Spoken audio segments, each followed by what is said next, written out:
Dear student, in the series of lectures on operation research, we are studying duality. और duality की अपन theorems पढ़ रहे हैं. तो इस लेक्चर में जो थ्योरम हम ले रहे हैं वो ये है कि if x0 and w0 are respectively feasible solutions of a primal problem and its dual problem respectively, such that Cx0 is equal to BTW0. Then x0 and w0 are the optimal solutions of the primal and dual respectively. यानी x0 और w0 क्या हैं? अगर दो feasible solutions हैं एक primal और dual के, और इस तरह से हैं कि ZP इक्वल टू ZD यानी Cx0 is equal to BTW0,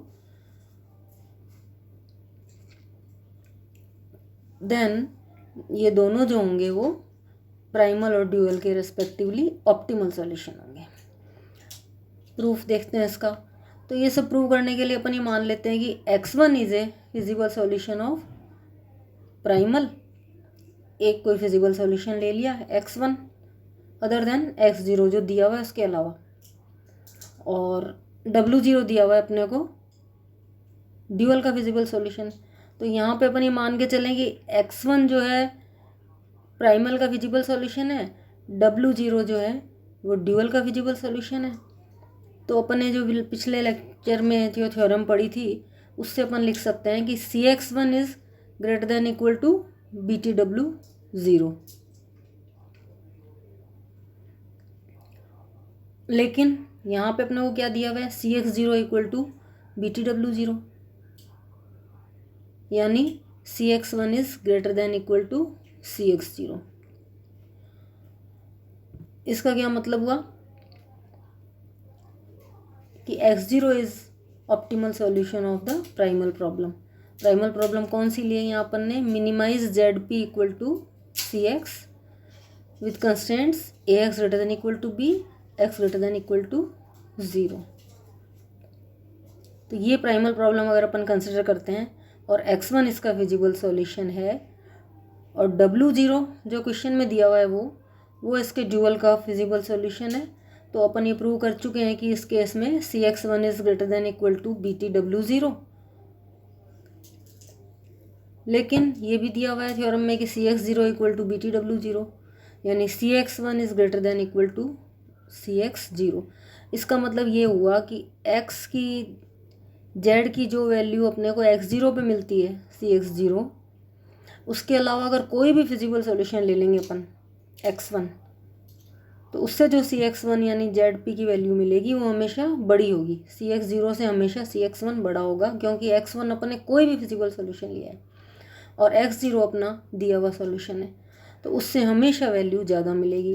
problem अपनी मिनिमाइजेशन की है, इसलिए Cx0 जो है वो ही ZP की मिनिमम वैल्यू देगा, यानी x0 जो है वो अपना ऑप्टिमल सॉल्यूशन हो जाएगा. ठीक है, ये तो अपन ने प्रूव कर दिया. अब दूसरी चीज़ भी प्रूव करनी है, w0 भी इसकी ड्यूअल का ऑप्टिमल सॉल्यूशन है. तो अब इसके लिए अपन मान लेते हैं कि x0 तो ले लें प्राइमल का फिजिबल सॉल्यूशन और कोई दूसरा w1 other than w0 is a feasible solution of dual.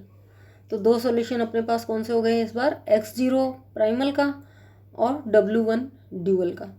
अब इनके लिए वही थ्योरम अपनी एप्लीकेबल है कि Cx0 is greater than equal to BTW1, क्योंकि दो अगर फिजिबल सॉल्यूशन है तो ये होगा, ये अपन पहले प्रूव कर चुके हैं.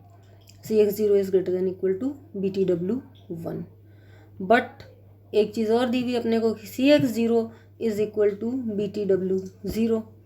तो Cx0 को यहाँ BTW0 से रिप्लेस कर दें तो क्या रिजल्ट मिलेगा अपने को कि BTW0 is greater than equal to BTW1. इसका मतलब क्या हुआ? w0 is optimal solution of dual. Dual क्या बन रहा है?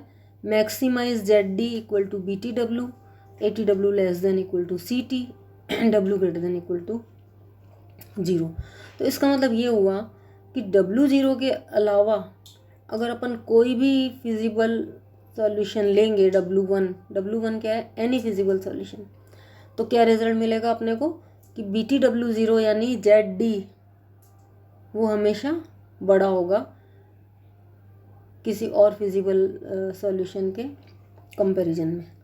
यानी क्योंकि प्रॉब्लम यहाँ मैक्सिमाइजेशन की है तो अपने को बड़ा ही चाहिए, तो W0 जो है वो सबसे बड़ी वैल्यू देगा Z की। इसका मतलब क्या हुआ कि W0 is the optimal solution of the dual. तो अगर ऐसी कंडीशन है अपने पास कि CX0 is equal to BTW0, उस केस में X0 और W0 दोनों प्राइमल और ड्यूअल के रेस्पेक्टिवली ऑप्टिमल सॉल्यूशंस होंगे। Thank you.